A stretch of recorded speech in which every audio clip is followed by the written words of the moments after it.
Всем привет, всем здрасте, дорогие друзья, с вами Кисель. Пора бы обновить информацию по поводу топов кораблей для различных задач в Elite Dangerous. Учитывая, что есть новые корабли, эта информация будет, думаю, актуальна. И не забывайте, что в 2025 году будет в общей сложности введено 4 новых корабля, один из которых уже есть, и кажется, 3 следующих будут у нас большими.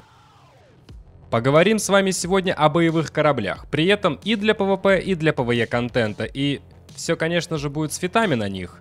Но многие корабли рассмотрены в элитных обзорах, так что сильно долго это видео не будет. По фактам, коротко и емко, а сборки этих кораблей будут лежать в моем телеграм-канале. Постом, ссылка в описании и закрепленном комментарии.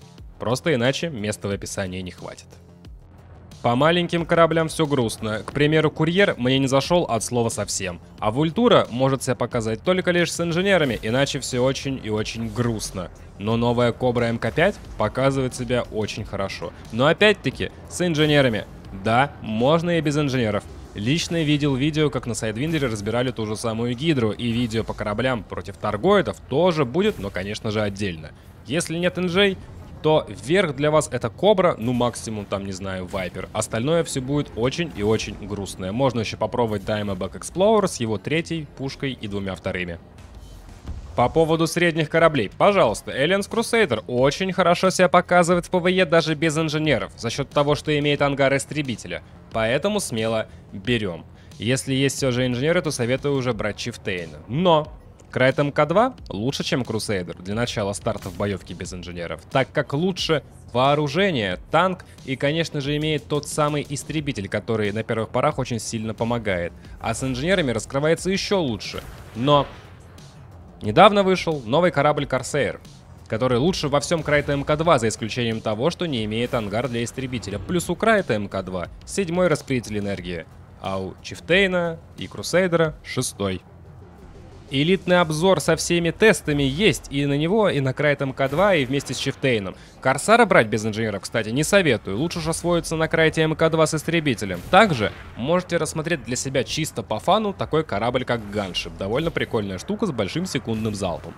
Мамбу рассматривать смысла не вижу, за исключением 2 фитов с миротворцами или же на торпедах, но край на многоствольном вооружении.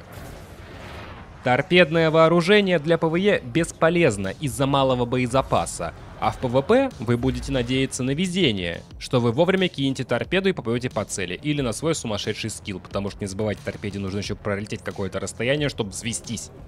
А многостволки, точнее их смесь из усиленных многостволок с зажигательными снарядами и одной многостволки с высоким боезапасом и коррозией универсальна, но имеет минусы. Боезапас улетает довольно быстро, ну и противник часто бывает разбрасывает дипольные отражатели.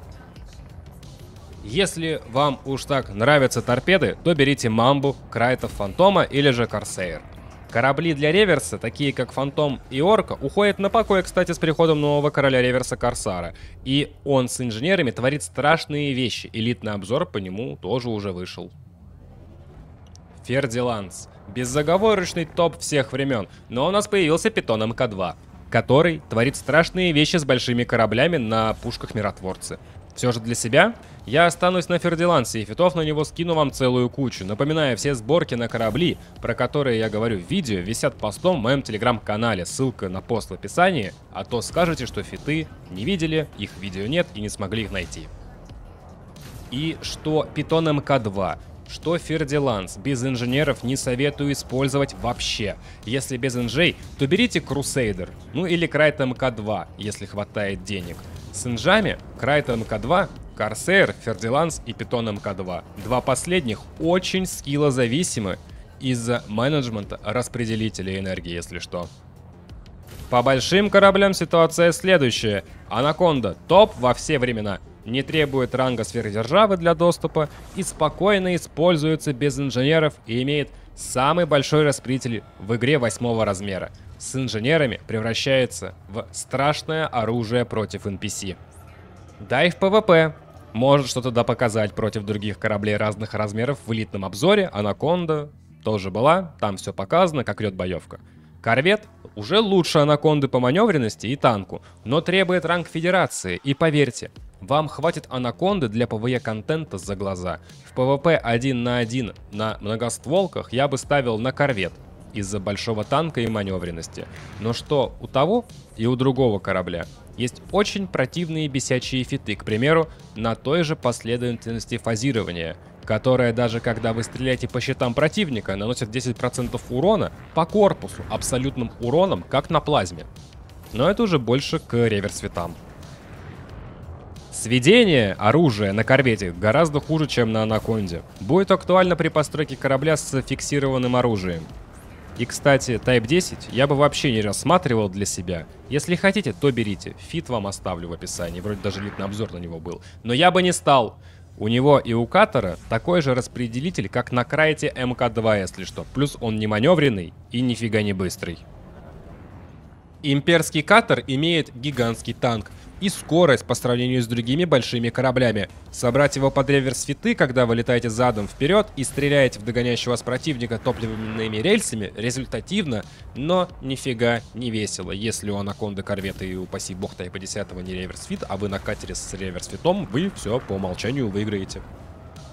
Без инженеров. Обратите внимание на анаконду. С инженерами берите что хотите. Корвет, катер, конда. Но на катере будет реально относительно унылый геймплей на реверсе, который перебьет нереверсные фиты. Все сборки на перечисленные корабли находятся в моем телеграм-канале. Ссылка в описании и закрепленном комментарии. Думаю, это объявление вы не пропустите теперь уж точно и найдете себе сборки под различные корабли. Пишите, что думаете по поводу всего этого дела в комментарии. Будет очень интересно почитать, потому что, возможно, мой топ с вашим не совпадает. С вами был Кисель. Всем до встречи и пока-пока. Увидимся в космосе.